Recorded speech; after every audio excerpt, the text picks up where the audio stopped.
Thank you. I'd like to start off today by asking, with a show of hands, how many of you believe that good health can be made contagious? Okay?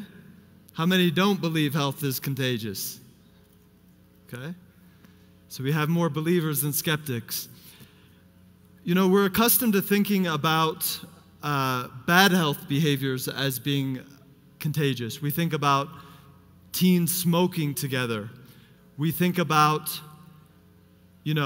people overeating when they go out with their families and friends.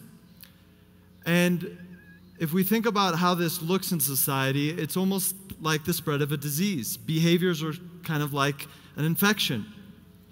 They can start with one person, one group of individuals, and then they slowly spread throughout a society until the whole society is less healthier than it could be.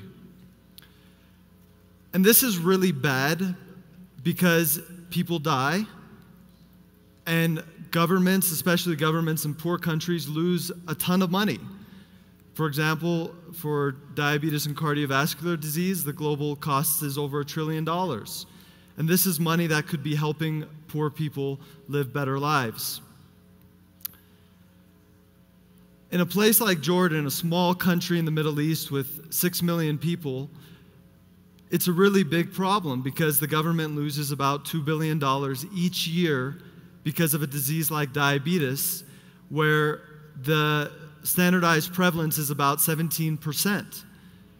And this is because people in that part of the world have a certain diet, and when modernization, urbanization, westernization has taken hold, people have changed their lifestyles, but their diets remain the same. And so what do we do? I had an organization called Microclinic International, and we have a contagious health approach to dealing with a disease like diabetes. So we start with a lady, let's call her Layla. And we bring Layla into a program that we run with the Ministry of Health and Queen Rania in Jordan. And we don't invite Layla as an individual. We ask her to bring several of her friends. So she has to bring her neighbor, her sister, her friend, and maybe even a child into the program. And we teach this group, not the individual, how to deal with issues like diet and exercise. And so if you think about it, we have another picture of society. We have Layla as an agent of change. But we also have other Laylas that we can recruit from the society. And those individuals recruit other people into the program to join them as the group, which you just saw. And then those groups recruit other groups to join the program and to change their diet, to change their exercise patterns. And then those individuals recruit more, and ultimately we have a healthier society. This is what we mean as contagious health.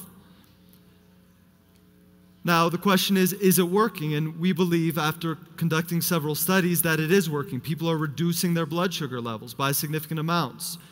They're reducing their weight by significant amounts.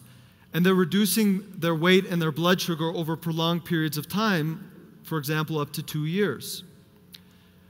And it's also changing the way those who govern the country and important figures like Queen Rania interact with those at a local level. So here we see Queen Rania interacting with our microclinic participant. But this isn't just for Jordan. This isn't just for the Middle East. This isn't just for diabetes. Contagious health is applicable wherever human behaviors are an issue in terms of causing death, disability, and the loss of millions, if not billions of dollars. So we have a project in the United States, in Kentucky. And we also have a project for HIV/AIDS in Africa and in Kenya. In the future, what would we do if given the opportunity?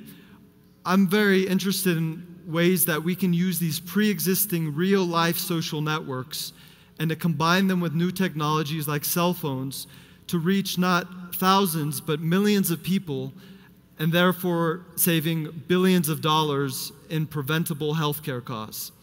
That is our big idea, and that is why we're here today to share it with you.